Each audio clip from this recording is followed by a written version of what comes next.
उस दीक्षा भूमि को विकसित करने का कार्य हमने लगातार किया है। देवेंद्र जी जब महापौर थे, मैं महाराष्ट्र सरकार में मंत्री था, तब से हमने दीक्षा भूमि का पूरा काम पूरा करने की कोशिश की। ड्रैगन टेम्पल के लिए देवेंद्र जी ने 200 करोड़ रुपए दिए, ताजबाग के लिए पैसे दिए, परमात्मा एक सेवक समाज के लिए हमारे जो आदरणीय बाबा है श्रद्धेय जी, उसके लिए परमात्मा एक आश्रम के लिए हमारे शेखनाथ शिंदे जी और देवेंद्र जी ने 77 करोड़ रुपए उनके लिए दिए। कोई भी निर्णय हमारी सरकार में जात के आधार पर, पंथ के आधार पर, धर्म के आधार पर नहीं होता।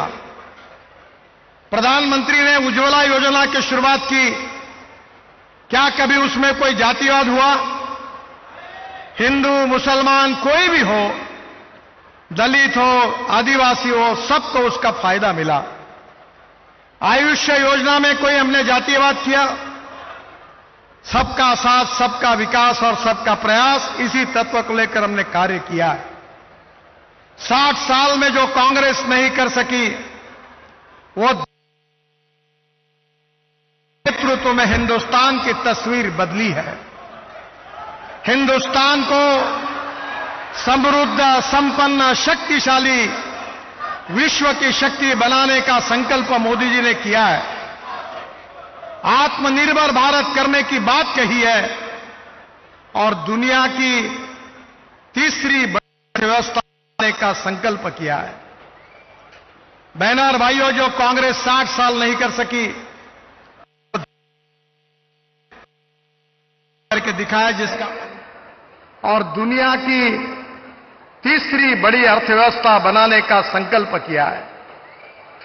बहनों और भाइयों, जो कांग्रेस 60 साल नहीं कर सकी, वो 10 साल में हमारे सरकार ने करके दिखाया, जिसका अनुभव आप सब लोग लेते हैं। उस कामों के बारे में बोलने की आवश्यकता नहीं है। नागपुर जिला हो, विदर्भ हो, नागपुर शहर हो, हमारे किए हुए काम आपके सामने है।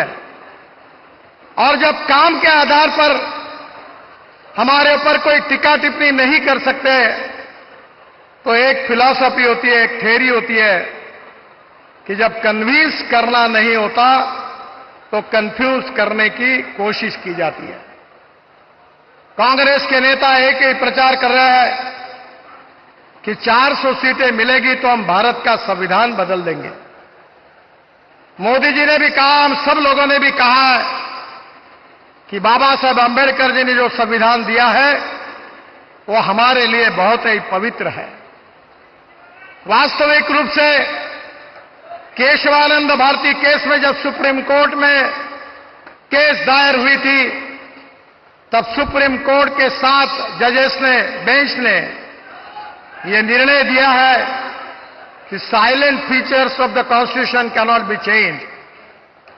जो हमारे संविधान के मूलभूत तत्व है वो बदल नहीं सकते, ये बात सुप्रीम कोर्ट ने कही है।